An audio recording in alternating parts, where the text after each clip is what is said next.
About 200 kilometers southeast of Calgary, there's a town called Traverse. It looks like a lot of rural Alberta. Large swaths of grassy fields, some farmland. But in Traverse, there's also a different kind of farm. So the Traverse Solar Project, it's big. It's big. It's, in fact, the largest in North America. Emma Graney is the Globe's energy reporter. And I drove past this site when I was in the area a couple of years ago, and it took me a while, I'm not going to lie. How big is this solar farm? Over 3,300 acres. So if you need to compare that to something and you understand Canadian football, that's about 1,600 CFL fields. And it's covered in 1.3 million solar panels. It can produce 465 megawatts of power, or enough to power about 150,000 homes. This solar project is one of many in Alberta. In fact, the province accounted for 92% of Canadian wind and solar growth last year. That meant a lot of investment money and jobs in the province. But now, Premier Danielle Smith has announced new rules for renewable projects, including where they can be built. Today, Emma Graney is going to explain the new rules and what it means for this booming renewables sector in Canada's oil and gas province. I'm Menaka Raman-Wilms, and this is The Decibel from the Globe and Mail.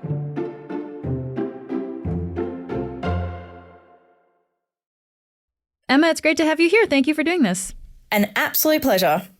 Emma, let's just begin with the new rules here. So what are the new rules that Alberta Premier Danielle Smith announced around future renewable energy projects in the province? Yeah, so there are a few different rules, and I do want to start off by saying these are not finalised or regulated yet, and the Utilities Minister, Nathan Neudorf, says that could actually take up to 3 years to get all of this stuff in place. So there are a lot of unanswered questions, but off the bat, what we're looking at is an agriculture-first approach. That's what it's called by the government. So there will be no builds on really good or excellent irrigable land unless the developer can prove that crops and cows and stuff can coexist with that infrastructure, right? There'll also be some rules around reclamation security. So basically that means that developers are going to have to post a bond or a security that's going to cover the eventual cost of cleaning up a project at the eventual end of its life. Another big rule here is the so-called viewscapes rule. Now, this one's a bit of a head scratcher, but basically it's a 35-kilometre buffer zone around protected areas and so-called quote-unquote pristine viewscapes. And other renewable projects are going to be subject to a visual assessment before they're built. And we're going to dive into the details here, but I guess I just want to ask, why did the government say they wanted to do this? What was the rationale the Premier said for putting these new rules in place? Yeah, so it's worth going back to August 2023 here, and that's when the provincial government first announced a pause on approvals for all renewable projects in Alberta until the end of February 2024. So that's end of February just gone. And they said, we've heard concerns in rural Alberta that renewable development is just going too hard, too fast. We have to take that seriously as a government. When our regulators are telling us that we are adding in an unsustainable way and that we have to take a pause, we have to take a pause. There's no two ways about it. So that's one part of it. So they put this pause in place, which it hasn't done on any other industry as far as we can tell. It just decided, you know what, let's put a stop to it. We'll revisit all the rules, we'll come out with some new rules, and then off you go to the races once again, basically. So that's what the government says is the reasoning behind all of this. Okay. And these new rules were announced, Emma, at the end of February. When did they come into effect?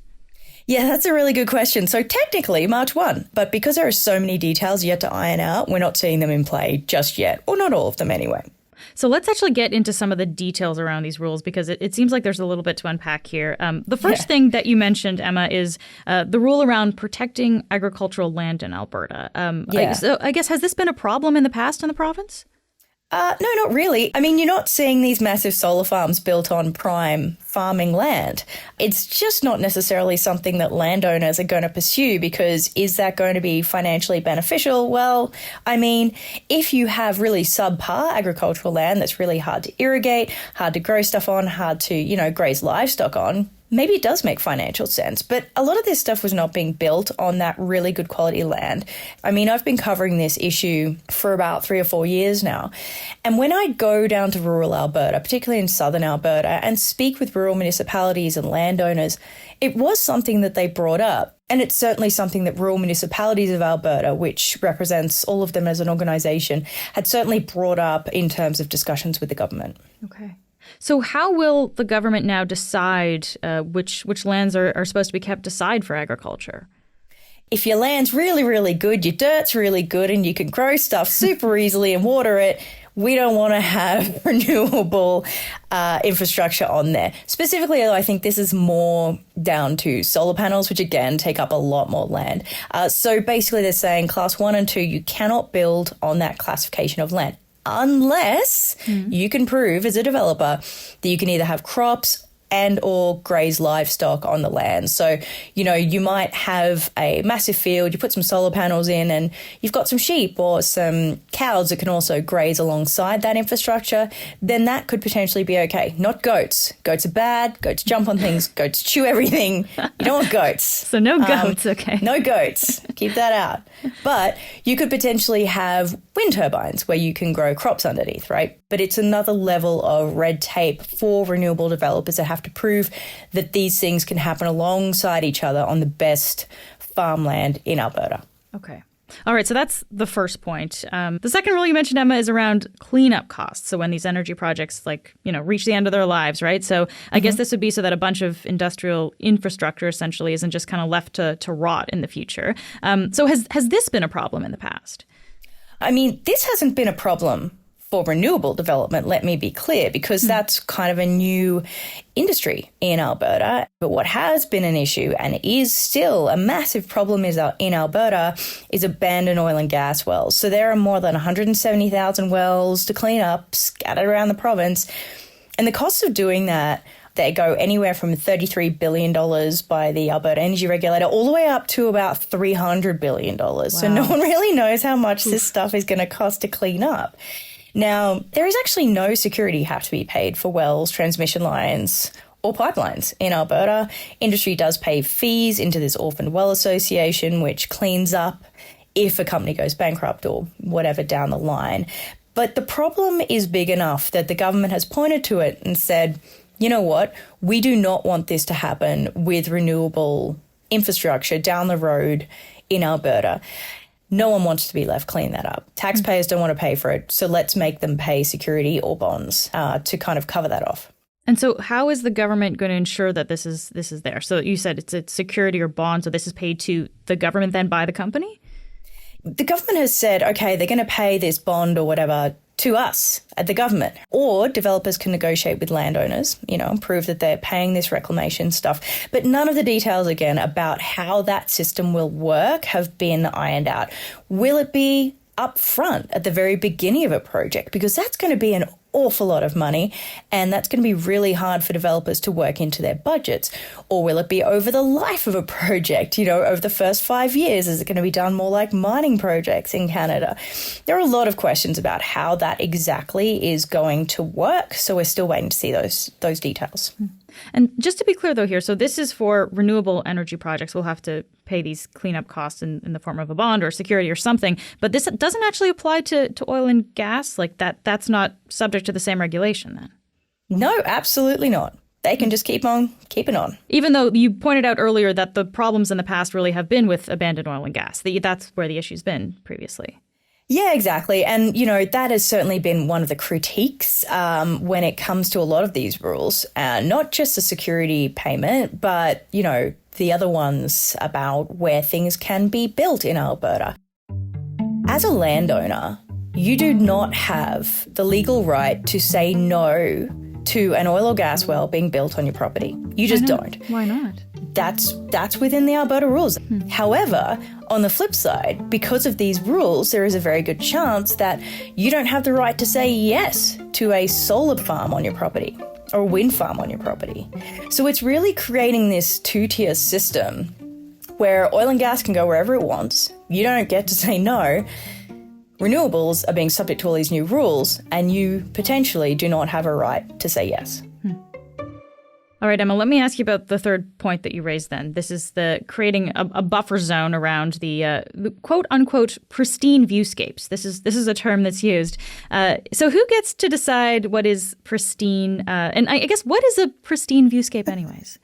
You know, that's a really great question. It's the real pretty places, right? Like, you know, go look at those mountains. Are they lovely? Yeah, they're gorgeous. We love them. And you know what? The Utilities Minister, Nathan Neudorf, during a press conference that kind of announced all these rules, he went, yeah, look, hey, there's no accepted definition of a pristine viewscape. And who decides? Sure, there is no universal definition for that. Our government will continue to work on policy with other ministries, particularly environment protected areas and forestry. What's that? Forestry and parks. Forestry and parks, obviously, and tourism may have some contribution to that as well. Right now, he did say that conversation is going to start around the foothills of the Rocky Mountains and the Rocky Mountains themselves. That does include protected areas as well. So there's a very good chance that will include like provincial parks, national parks, and other protected lands in the province. Okay. And I believe the buffer zone is supposed to be 35 kilometers around this pristine viewscape or protected area. I'm just curious, why 35? Where's that number from? Some places in the US have a 20 to 35 kilometre buffer zone. So I guess Alberta just went with the highest 35 kilometre zone. But it's interesting because I did talk to the Canadian Parks and Wilderness Society. CPAW's produced this map. It basically takes all of the protected areas, according to the government, as we are right now, and there are these massive bubbles of red where you cannot build a wind turbine and other renewables will be subject to some kind of, viewscape assessment. And in fact, that covers about 76% of southern Alberta. Wow. And that's where most development happens. Again, we're going to have to wait to see the details of what a pristine viewscape is and what this buffer zone includes. We'll be back in a minute.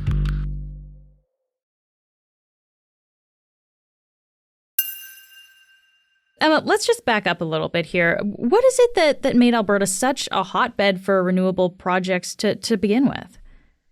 Yeah, there are two major reasons, and they really work hand in hand. So in Alberta, unlike anywhere else in Canada, and in fact most places in the world, we have a deregulated electricity market. So we don't have crown corporations looking after building all of the infrastructure that will supply us with power, like you look at Sask Power in Saskatchewan, for example, BC Hydro, etc. The other point is, of course, we're real sunny and we're real windy. So we have all of the natural resources that you need if you want to build a solar farm or you want to build a wind farm. This is kind of an interesting point, right? So if there's less regulation there in Alberta, I guess this is good for companies to potentially invest there. This is something they kind of like.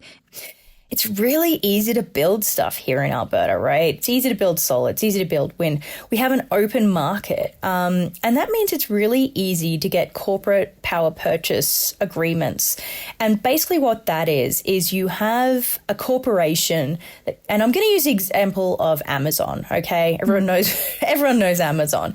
And this is very real because North America's largest solar project, which is in Travers, outside of Vulcan in southern Alberta, that massive one that we talked about off the top there, this is actually signed into a power purchase agreement with Amazon, which wants to take power off of that solar farm and feed it into the grid. Now, it's paying to do that. And the reason these companies do that is because they have these net zero goals. They're trying to decrease their footprint, right?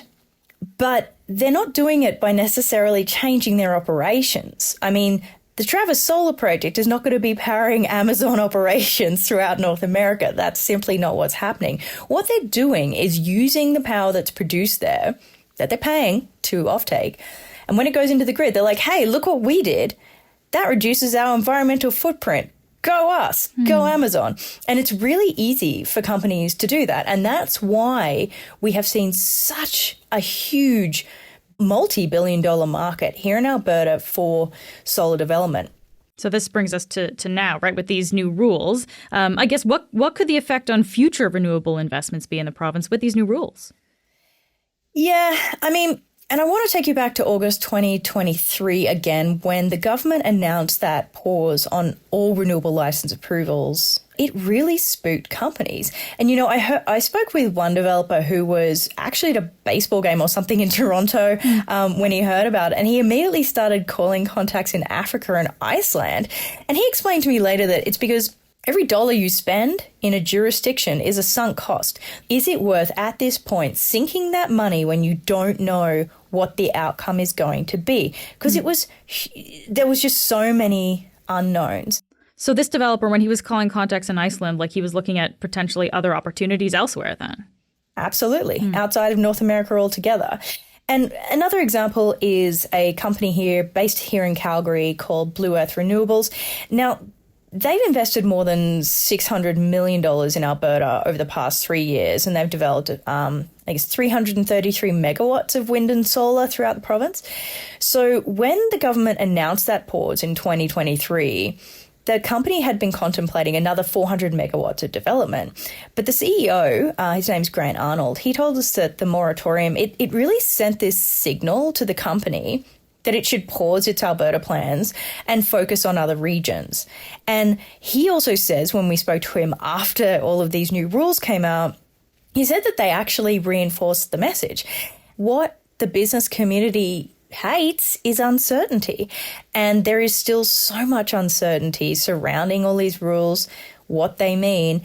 And if at the end of the day you're subject to something very subjective about a quote-unquote pristine viewscape, and if you want to build something in that 35-kilometre buffer zone and you have to have someone come out, look at it and go, nah, sorry, it's too pretty, you can't build here, what does that mean for your projects? And when you look just south of the border into the United States, where they just have so many tax breaks down there for renewable development. So, Emma, we've talked about a lot of the potential negative effects of these new rules. But you mentioned earlier that municipalities will get more of a say on renewable projects with these new rules. And that's actually something they're happy about. So I guess I wonder, is there an upside, though, to these rules? Another side of the coin here? Yeah, for sure. And as things stood in Alberta, if a developer came forward with this plan, they wanted to go to the Alberta Utilities Commission, get the thumbs up for their project, the way that process was done and the rules that the AUC was kind of following and the guidelines and the regulations, it didn't take into account municipal planning, what municipalities were envisaging for their counties or their areas. For example, in southern Alberta, near Pincher Creek, there was an airport that wanted to expand, but there's all these wind turbines around it, so they're really limited in the growth that they want to see for their community. And this new approach, the idea behind it is municipalities will have more say when it comes to the AUC assessment project. And because rural municipalities don't necessarily always have a ton of cash floating about, they'll also be able to apply for money that will allow them to take part in discussions and hearings and, prepare responses for the AUC and that kind of thing. So rural municipalities are extremely happy about that development. On the question of cash, though, like having more projects, though, in their jurisdiction, wouldn't that give them tax revenue? Like, couldn't that be a good thing in that sense? Oh, 1,000%. And I mean, I do have figures on this too. Like rural municipalities received more than $28 million from wind and solar projects in 2022. That's a lot of money. Yeah. And there are more projects that came online in 2023. So that figure is only going to expand. And this is particularly true in the southeast of the province, where a lot of the oil and gas activity that rural municipalities really counted on for so many years, it's dried up because of oil prices, because of all kinds of different things. And so rural municipalities were left in this boat where they were thinking, oh no, how are we going to provide the services that we need? And so suddenly these renewable developments popped up. And it's also worth noting here as well that Alberta's oil and gas sector, it owes rural municipalities more than $250 million in unpaid property taxes. Wow. And that figure grew by $40 million just last year alone. They're very angry about this and they want more to be done to kind of solve that problem. Yeah. Yeah. Just to end here, Emma, I mean, we've been talking a lot about the business implications of the new rules for renewable projects, right? But of course, there are climate implications too. And Canada has that goal, right, of net zero emissions by 2050. So how is Alberta planning on doing that if, they may end up limiting renewable energy with these new rules? That's a really great question, and I do not have an answer to that. And you know what? Alberta has a goal in place to be net zero by 2050. It has kicked up a stink about this idea of a net zero power grid by 2035 that the federal government has floated. And Alberta seems to be looking at natural gas. It wants natural gas. It does not want natural gas to stop. It's kind of banking on carbon capture. And it is true that some of these rules could make it harder for renewables to be built here in Alberta. And that does not make it look like a great place when you want to look at these net zero aspirations. Emma, it's great to have you. Thank you so much for walking us through this today. Oh, anytime. Happy to chat. That's it for today. I'm Menaka Raman-Wilms. Our intern is Manjot Singh. Our producers are Madeline White, Cheryl Sutherland, and Rachel Levy-McLaughlin. David Crosby edits the show. Adrian Chung is our senior producer, and Angela Pacenza is our executive editor. Thanks so much for listening, and I'll talk to you tomorrow.